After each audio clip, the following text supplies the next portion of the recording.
Hey there party, Cartoon Lark here with some tips for dungeon mastering, and this week we're going to be looking at reasons to stop rolling perception.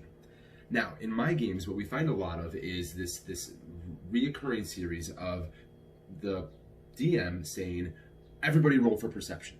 And I hate that idea because what ends up happening is when I'm a player in these games and we've got 7, 8 people around the table, the DM says, everybody roll for perception. We're going to see whatever's there. Somebody's going to roll high out of these 8 rolls. Never once, never in one of my games, because we play with a big party, have we ever had everyone roll low.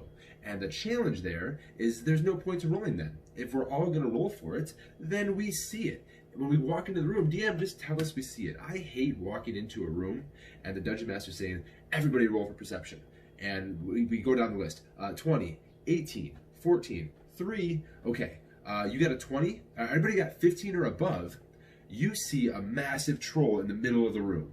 And I rolled a 3 and I'm like, do I not see the troll? Is there dust in my eye? Why do I not see this giant troll in the middle of the room that we're now rolling initiative against? What was the point of rolling perception there? We all saw it. We should only call a roll for perception if we feel that, you know what, there's something in this room that they might not spot. Even then, I never liked the idea of the DM saying, everybody roll for perception. The whole idea of perception as a standard base is passive perception. That's why we have it. Your passive perception is what you see when you walk in the room. That's how good you can see. The only time that you should be making a perception check is if you say something like, whoa, the dragon's gone. I look in the clouds and see if I can see the dragon. And the DM is thinking, well, the dragon's hiding in the clouds. Can you beat the dragon's stealth? Roll perception.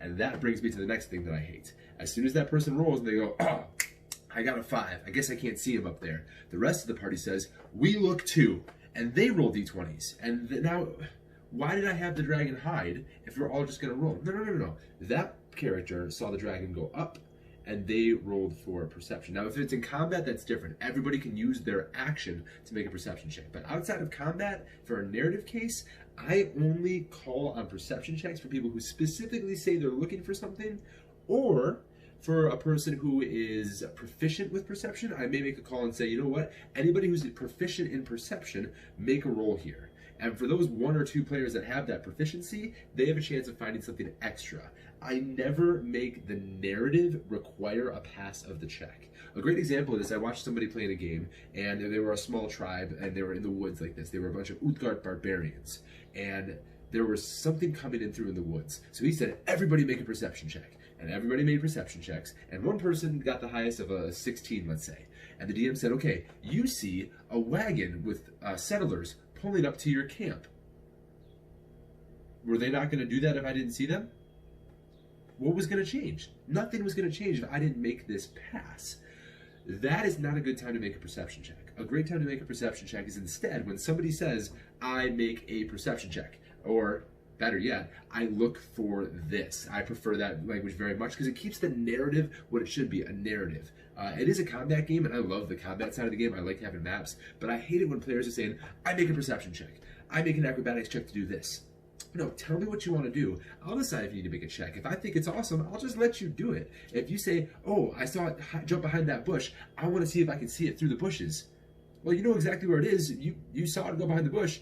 It's still there. It didn't go anywhere. You don't even need to make a check. It's still there. Skip your check. Roll an attack for me instead. I like that mindset and that attitude. You saw it go there. Or if I know your passive perception, I already know you saw it. You passed. Good job. You're looking for it and you see it. That should be our mindset of perception always. Another thing is this breaking of storytelling. A player should be able to ask, what do I see? And the DM should give them everything that they see that didn't require the check. That is the beauty of the game, is just that mindset of, okay, I'm doing this. DM, what's going on? The DM gets to tell you back, this and this and this is happening. And if the DM says, oh wait, I hid that one thing in the corner of the room. Okay, make a perception check. Just you're looking in the right direction. You're in the right spot to see it.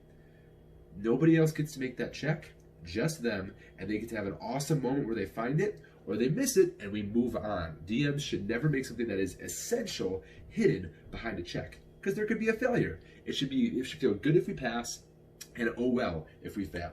Next thing I want to talk about is everyone wants to see it. The I try to mindset. This happens in my game all the time, and I've got specific players that do it. Every time we roll for something, another person says, I try to, and they roll 2.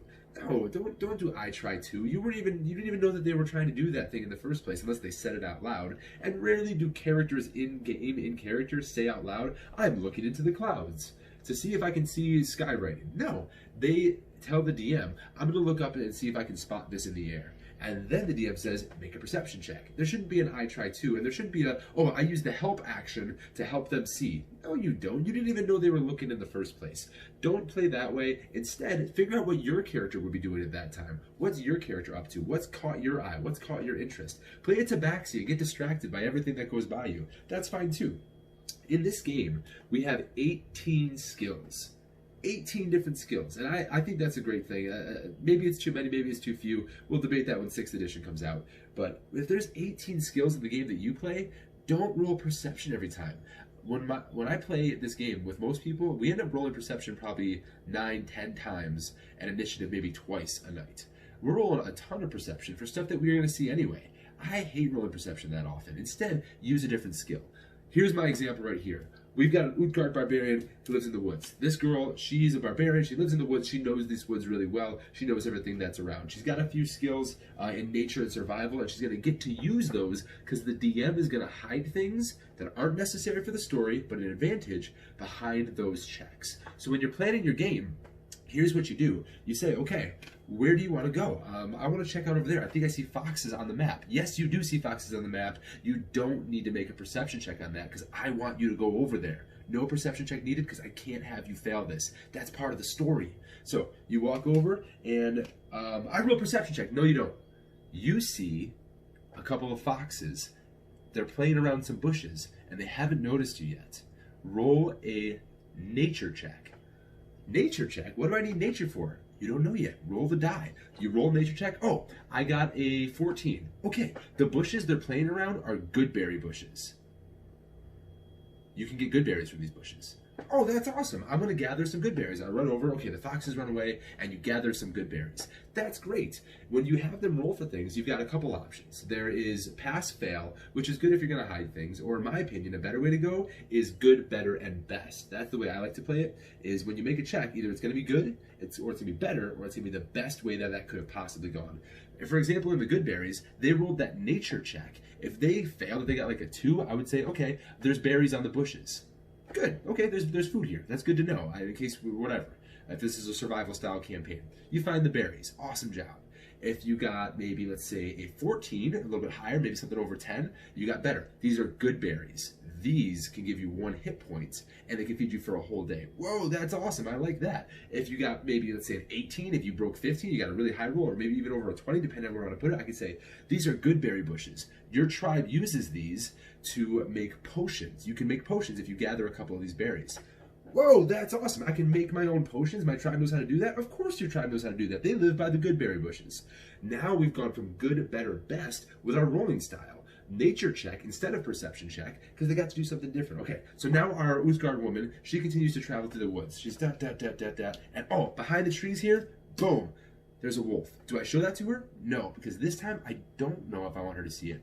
Wolves in the monster manual specifically have a passive stealth, or they have a stealth check. I like to use the passive stealth. I just add it to 10, but however you want to do it, that's fine. So I say the wolf is hiding and it's watching her. It's hunting her as much as she's hunting it. She doesn't know it's there yet. So as she's walking through the woods, I'm going to say make a perception check. If she passes this perception check, you see a wolf stalking you from behind the trees. If she fails the perception check, okay, you think you see some food further up for your tribe. Oh, good. There's pass-fail. Either way, I pushed the narrative. She didn't have to know what the pass or fail mark was. I could put that on the board if I wanted to and say, okay, the checks for today are 12. You got to beat a 12 to get everything. Or I can use the passive stealth of the wolf. That's fine too. It's really arbitrary what numbers you use. What matters is how we are playing this. So now, let's say she sees the wolf, she engages, she shoots the thing at it, she kills it. Pow. Experience point. Yes, going. All right, we keep moving. Now, we're walking through the woods, and then as she's walking through, I'm going to check her passive perception. If it is pretty high, I'm going to say, whoa, you see spider webs crossing between 2 trees. You almost fell into that trap. Luckily, you've got a high perception. That's benefiting the player for putting advantages and putting their proficiencies in those places. You should give them that benefit. They chose they wanted to be a scout. They should be able to see that kind of stuff. It's their job to see that kind of stuff. That's good for them. Let them have that. Let them know the trap is there before it even sprung. Or if they're not that good at perception, let's say the spider's webs is an 18 to see and they don't have an 18 passive perception, that's okay, but let's not roll a perception check here. Let's do something else. Let's say, what other skills do we have? Let's go with a, let's see, nature check. Survival check. That's even better. So you're walking along, make a survival check. Okay, I roll survival. All right, I got a 9. Oh, that's not going to be high enough to catch the webs. You notice it's mysteriously quiet in the woods here. Like there's no birds chirping, there's no animals moving. Whoa, something's up, guys.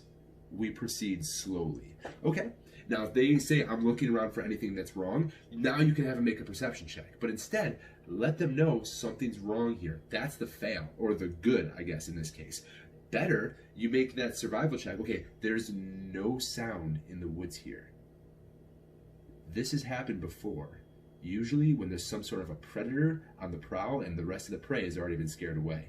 Okay, now you know that there's a monster nearby. That's going to change the player's actions as well. That's a good way to set it. How about best? What if they get that 18 on their survival check here? Okay, 18 on survival check. As you're walking, you find that it's eerily quiet. There's no sounds, but you can see something wiggling in the distance. Maybe, is it a wolf? No, it's something wrapped in spider webs. I still haven't told them about the trap that was there because they weren't looking for that trap and the perception wasn't high enough. But I've given them clues to let them know, oh, there's traps here. There's a creature that's caught up in spider webs. Now they know that. When they fall into the trap, they'll know that it could have been there the whole time between those two trees. So we get caught in the trap, we fight our way through, the spider feels the webs moving, it comes down and attacks us, we kill the spider, or we try to hide, we use a stealth check to hide, now we're using checks in another way, and then we eventually beat the spider, and we move on. Now what do we gotta do? Let's say, okay, how about an investigation check? Roll investigation for me. Okay, I roll investigation, what's going on? Okay, you pass. So you notice that in this area, the ground is really squashed down, patted down, and everything's been eaten and gnashed at. Like, what? Eaten and gnashed at? Is it another monster? What did you roll on your investigation check? An 18? Yeah, no, it's a lot of creatures. You see hooves in the mud. See, now it's not an overall perception check, it's something small in particular. This is where I like to use investigation checks. And I can make those calls because I want them to find that I've got a whole horde of boars here. What happens if they fail the investigation check? I say, it looks like all the food in this area, all the roots have been dug up and eaten. It's kind of weird. Okay, well they know there's something at least. So when I say, roll initiative, 5 boars run out of the woods and attack the party, they know why that happened. Or if they really fail it pretty badly, if they go all the way down, maybe the boars get a surprise round on them. The boars come charging out of the bushes and start attacking the party out of nowhere. It could be either way. So now we've got all these different options. Then finally, I'll have a point where I say, okay, you've reached a clearing in the woods. You see an elk up on the ridge. That's what you came to hunt. I never have them roll perception for the goal of the night. If the whole point of this journey was to find food for the party or find food for camp back at the Utgard tribe, I'm never going to say, all right, let's say the reindeer's here. Okay, roll perception. 2. You fail. You can't find food. Go back home and be sad, and your party's going to starve this winter. No, not a chance. That's not how we play the game. That's not fun. You see the thing on the ridge. Roll stealth so it doesn't see you. That's how we play the game. Now we're making it narratively interesting, where the narrative is still in point, and the only time they made a perception check is when they said, I want to see if there's webs over here. That's it. All the rest was nature, survival, investigation, stealth. Now we get to work all these different skill sets, and instead of being stuck on everybody wanting to be a scout because you need to be perceptive, you can instead be with whatever stat you prefer. Try this out in your next few games. I'm going to have another video where I kind of go over my setup and how I go through all this, how I set this stuff up. If that's something you're interested in seeing, please let me know. Best of luck in your future games, Dungeon Masters. If you want more tips for players on how you can roleplay this without always asking, what do I see? Different ways you can put that question. Be sure to check me out in future videos and let me know in the comments what you want to see. Thank you so much for checking me out. I'm Cartoon Lark, and best of luck in your games, team.